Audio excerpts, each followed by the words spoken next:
इकाई 2.6 आधुनिक काल काव्य खंड। हम कर रहे थे छायावाद के इम्पोर्टेंट राइटर्स।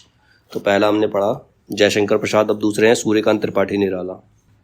इनका प्रथम काव्य संग्रह अनामिका एवं जूही की कली 1916 में आया था। निराला की पहली कविता है, मतलब इनका पहला काव्य संग्रह जो है अनामिका है और जूही की कली इनकी पहली कविता है जो 1916 में आई थी। इस कविता में जूही नारी और पवन पुरुष का प्रतीक है, मतलब जूही जो है वो नारी का प्रतीक है और जो पवन है वो पुरुष का प्रतीक है, क्योंकि पवन उसको छोड़कर जब चला जाता है तो जूही और पवन की स्टोरीज के अंदर दिखाई हमने किया हुआ है जूही की कली पूरा। रामविलास शर्मा भारत माता की वंदना को निराला की पहली प्रकाशित रचना मानते हैं। हिंदी में निराला को महाप्राण की संज्ञा दी गई है। हिंदी काव्य के अंदर निराला को महाप्राण की संज्ञा दी गई है। निराला को छायावाद का शलाका पुरुष भी कहा जाता है।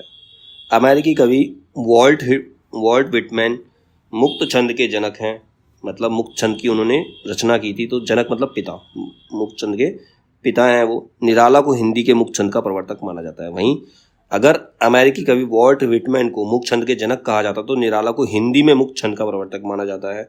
मुक्त छंद को रबर या केचुआ छंद भी कहते हैं, मतलब उसको खींच सकते हैं, केचुआ छंद। निराला ने कवित्व को हिंदी का जातीय छंद कहा है। निराला ने परिमल काव्य संग्रह की भूमिका में लिखा है। उनका एक काव्य संग्रह है परिमल, उसके बारे में वो लिखते हैं, मनुष्य की मुक्ति की तरह कविताओं की भी मुक्ति होती है। मनुष्य की मुक्ति कर्मों के बंधन से छुटकारा पाना है और कविता की मुक्ति छंदों के शासन से अलग हो जाना है। निराला की महत्वपूर्ण कविताएं और उनका काव्य संग्रह कौन कौन सा है? पहला परिमल 1930 में काव्य संग्रह परिमल। इसके अंदर कौन कौन सी कविताएं हैं? जूही की कली, अधिवास, पंचवटी प्रसंग, संध्या सुंदरी, बादल राग, विधवा, भिक्षुक। अनामिका दूसरा भाग जो 1937-38 ईस्वी में, इसकी महत्वपूर्ण कविताएं कौन कौन सी? इसके अंदर सच है 1935, रेखा, तोड़ती पत्थर, सम्राट एडवर्ड के प्रति, सरोज स्मृति 1935, राम की शक्ति पूजा 1936। ये अनामिका काव्य संग्रह के अंदर संकलित है। लंबी कविताएं काव्य संग्रह के अंदर संकलित, यमुना के प्रति, बादल राग, पंचवटी प्रसंग, सरोज स्मृति, शिवाजी का पत्र और राम की शक्ति। निराला को ओज, औदात्य और विद्रोह का कवि माना जाता है। ओज मतलब जोश, औदात्य मतलब दूसरों के बारे में सोचना, और विद्रोह मतलब जो गलत हो रहा है उसके प्रति विद्रोह करना, उसका कवि इनको माना जाता है। इनके काव्य में अकुंठ एवं व्यसक श्रृंगार दृष्टि दिखाई देती है। निराला को तृप्ति का कवि भी कहा जाता है, मतलब इनकी कविताओं को पढ़कर संतुष्टि प्राप्त होती है।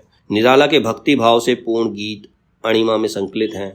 तुलसीदास 101 छंदों में लिखित खंड काव्य है, जिसमें कवि तुलसीदास के गृह त्याग और तप की घटना का वर्णन है। इस काव्य का प्रारंभ सायंकाल के घिरते अंधकार से एवं समापन भोर के आलोक के साथ होता है। इसमें प्रकृति की मंगलकारी स्वरूप का चित्रण हुआ है। निराला की कुकुरमुत्ता, गर्म पकौड़ी, तोड़ती पत्थर, भिक्षुक आदि प्रगतिवादी भावधारा की कविताएं हैं। तोड़ती पत्थर में आर्थिक असमानता एवं भिक्षुक में तत्कालीन राष्ट्रीय समस्या गरीबी को दिखाया गया है। कुकुरमुत्ता निराला की व्यंग परक रचना है। कुकुरमुत्ता क्या है? पौधा होता है जो अपने आप ही कहीं भी उग जाता है, तो उस पर व्यंग किया गया है। इसमें गुलाब पूंजीपति वर्ग का और कुकुरमुत्ता सर्वहारा वर्ग का प्रतीक है। गुलाब क्या है? पूंजीपति वर्ग है, उसको सब कुछ देख रेख चाहिए होती है, उसको एक्स्ट्रा अटेंशन चाहिए होती है। जबकि कुकुरमुत्ता क्या है? मजदूर वर्ग का प्रतीक है, कहीं पर भी कैसे भी सर्वाइव कर लेता है। रामविलास शर्मा ने इसे पंत के विरोध में लिखी गई कविता माना है, मतलब ये जो कुकुरमुत्ता है उन्होंने पंत का, सुमित्रानंदन पंत का विरोध करने के लिए कविता लिखी थी। मुक्त छंद पर पंत का सहयोग ना मिलने के कारण निराला ने पंत और पल्लव नामक एक लंबा लेख लिखा, जिसमें संस्कृत आचार्य एवं रविंद्रनाथ टैगोर के भावों को चुराने का आरोप लगाया गया। अनामिका काव्य संग्रह में दान कविता में धर्म का मतलब ना समझने वालों पर व्यंग किया गया है। अनामिका के द्वितीय संस्करण में सरोज स्मृति, सरोज उनकी खुद की पुत्री थी, सरोज स्मृति और राम की शक्ति पूजा शामिल है। निराला लिखित सरोज स्मृति उनकी पुत्री सरोज की असमय मृत्यु पर लिखा गया शोक गीत है। सूर्यकांत त्रिपाठी निराला आधुनिकता, स्वच्छंदता, बौद्धिकता और समसामयिकता में नए कवियों का गोरखनाथ को कहा गया है। निराला की राम की शक्ति पूजा महाकाव्यात्मक रचना मानी जाती है। निराला ने दिल्ली रचना में महाभारत से लेकर मुगल शासन काल तक देश के इतिहास का गौरवशाली वर्णन किया है। छायावादी काव्य का रुद्र एवं महेश निराला को कहा जाता है। रुद्र महेश मतलब शिव जी। छायावादी कविता का रुद्र और महेश निराला को कहा जाता है। शिव जी क्रोध के देवता, गुस्से में जल्दी आते हैं, इसीलिए इनको भी वही कहा गया, क्योंकि ये भी विरोध करते हैं, किसी चीज को गलत होता देखते हैं तो उसका विरोध करते हैं। पंचवटी प्रसंग में अद्वैतवाद का प्रतिपादन हुआ है। निराला की मैं और तुम कविता में निर्गुण विचारधारा का प्रभाव है।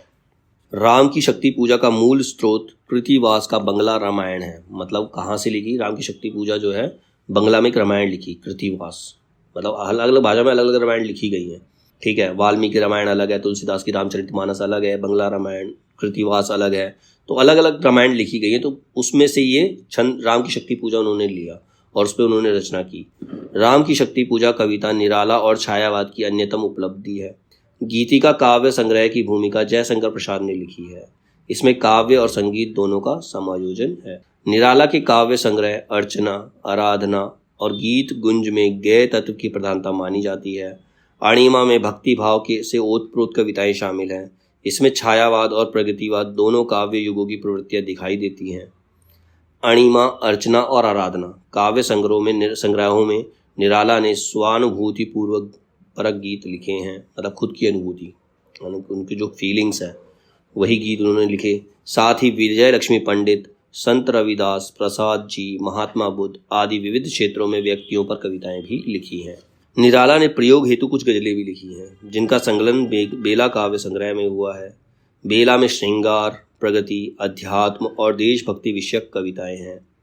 दलितों के दुख, पीड़ा और उनकी हीन दशा का वर्णन नए पत्ते संग्रह में हुआ है।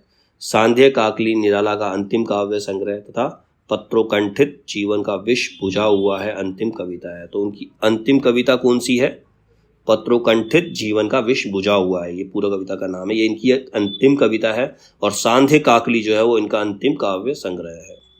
सांध्य काकली में निराला के जीवन की हताशा और निराशा को चित्रित किया गया। वो बहुत ज़्यादा गरीब थे, उनको जो कुछ मिलता था वो दूसरों को दे देते थे, अपने पास कुछ भी नहीं रखते थे।